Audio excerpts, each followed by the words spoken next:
Two squares is sort of our little diagrammatic paradigm for the rest of today. That every time we're going to try to span or work with two squares within space, it's in the floor plan.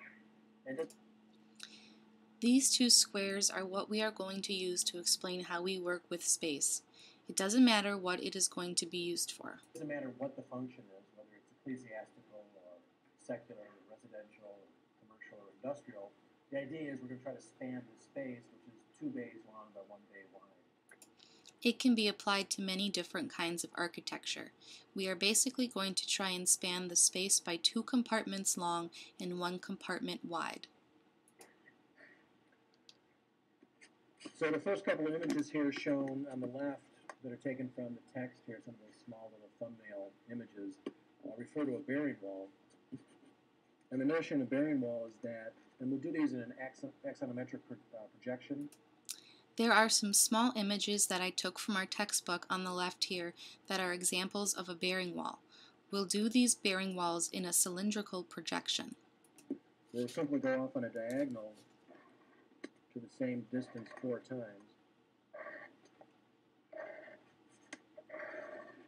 And then complete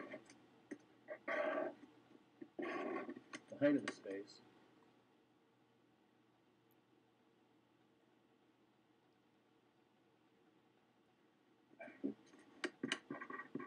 And the bearing wall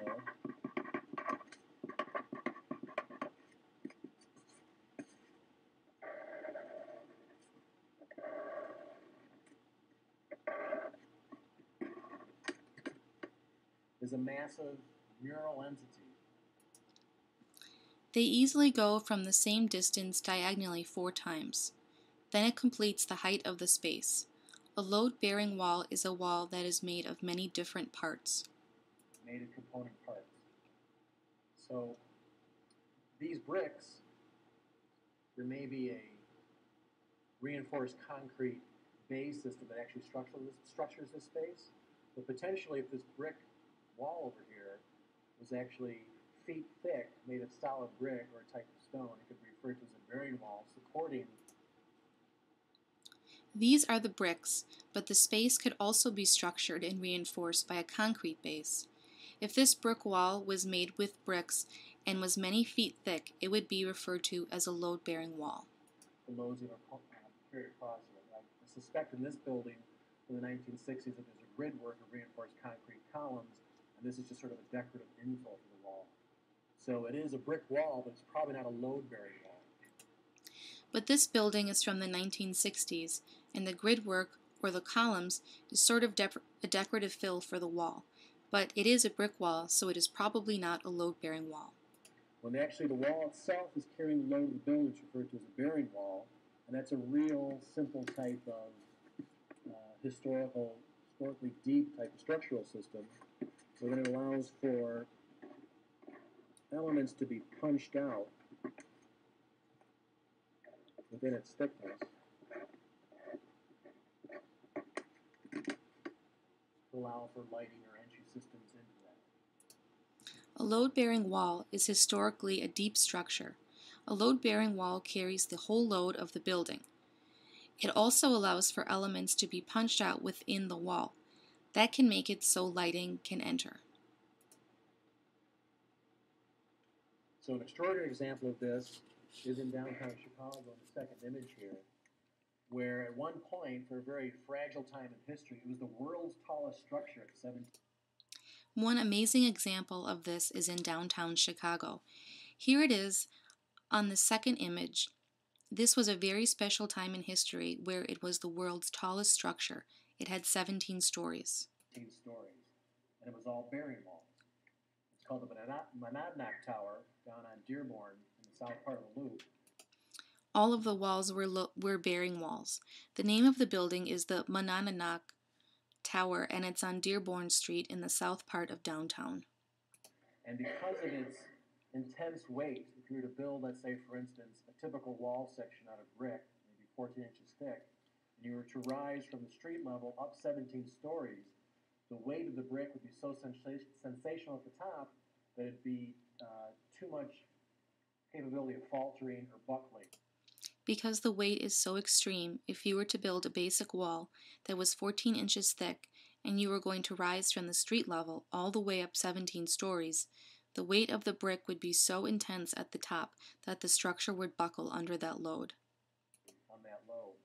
So in fact, what happens at the Monadnock is there is a pyramid created along that wall such that the top element of brick is the 14 inches, and the bottom base of the wall at street level is 6 feet thick. What happens with the Monadnock is that there is a pyramid that is created along the wall.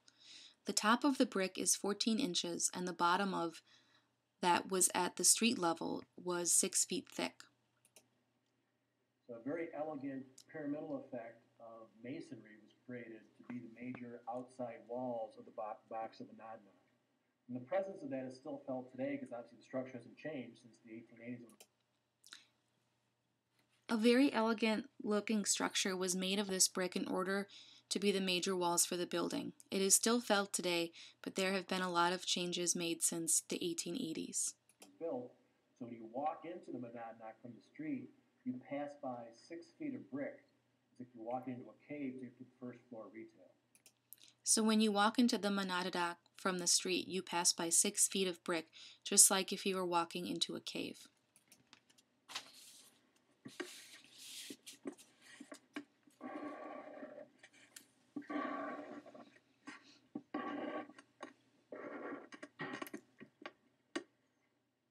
The second typology we accomplished in the first sketch today of the 2 columns in terms of post and lintel, columns and beams. And that will take again the corner posts with a beam that runs between them. The second of the structures that we are going to talk about today was shown in the first sketch is post, lintel, columns, and beams. And again, that will take the corner post with a beam that runs between them.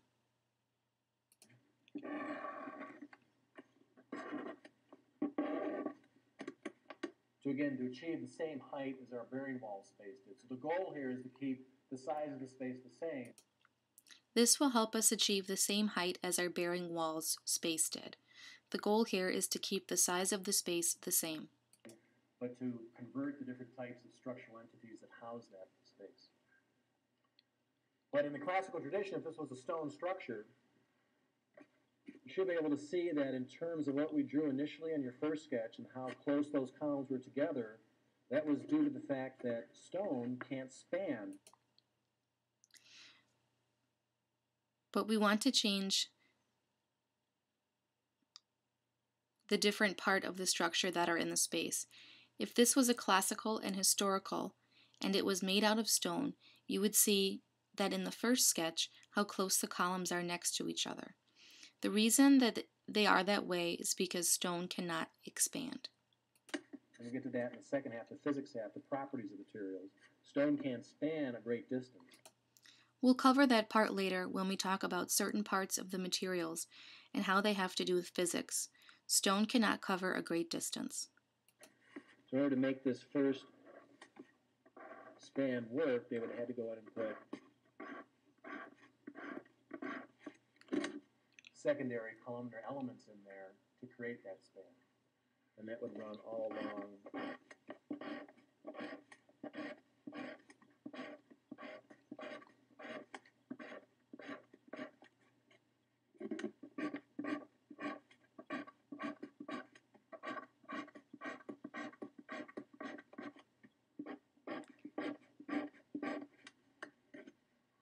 all sides of it.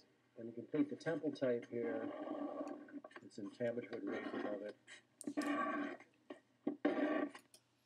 If we wanted to do this, we would have put in some supporting columns in there that would run along all sides of it. If we have a temple type of structure, it's eventually going to have a pyramid roof. And eventually it's a pyramid roof.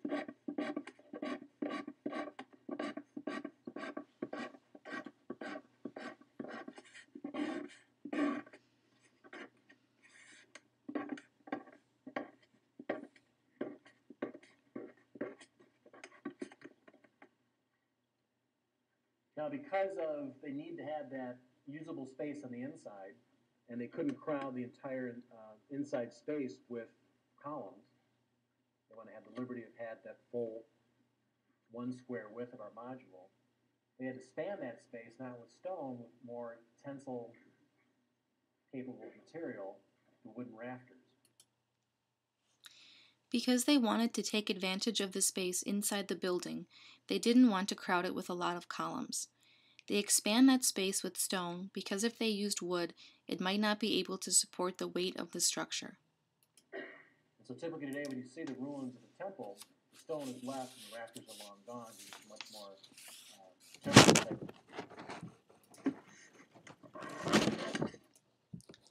When you see ruins of a temple, the stone is left and the rafters are gone. It is kind of a material that won't last long.